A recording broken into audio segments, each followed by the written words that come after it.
दशकं 30 वामन अवतारः मोक्षाब्धिरागम्। शक्रेण संयति हतोऽपि बलिर्महात्मा शुक्रेण जीविततनोः क्रतुवर्धितोष्मां विक्रान्तिमान् भयनिलीन सुरां त्रिलोकीं चक्रे वशे स तव चक्रमुखादभीतः।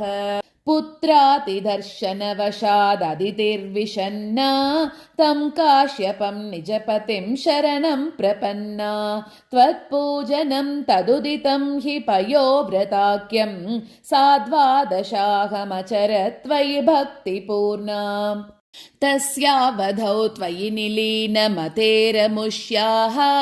श्यामश्चतुर्भुजवपुः स्वयमाविरासीः नम्रां च तामिह भवत्तनयो भवेयं गोप्यं मदीक्षणमिति प्रलपन्नयासीः।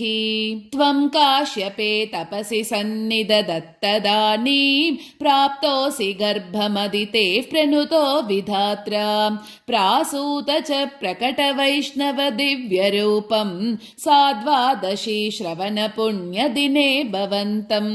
पुण्याश्रमं तमभिवर्षति पुष्पवर्षैः हर्षाकुले सुरकुले कृततूर्यघोषे बद्ध्वाञ्जलिं जय जयेति नुतः पितृभ्यां त्वं तत्क्षणे पटुतमं वटुरूपमादाः। तावत् प्रजापतिमुखैरुपनीयमौञ्जी दण्डाजिनाक्षवलयादिभिरर्च्यमानः देदीप्यमानवपुरीश कृताग्निकार्यः त्वं प्रास्थिता बलिगृहं प्रकृताश्वमेधम्।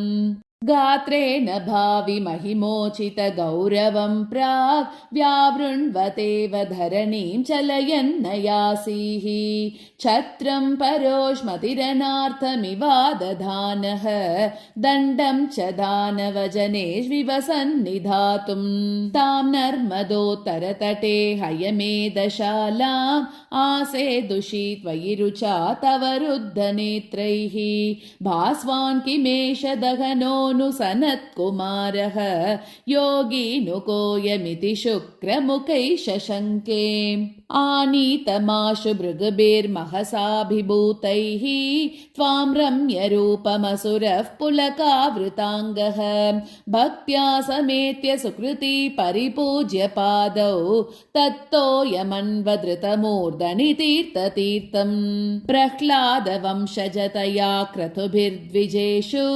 विश्वासतो तदिदं दितिजोऽपि लेभे यत्ते पदाम्बुगिरिशस्य शिरोबिलाल्यं सत्वं विभो गुरुपुरालय पालयेताः। नारायण अखिल गुरो भगवन्नमस्ते।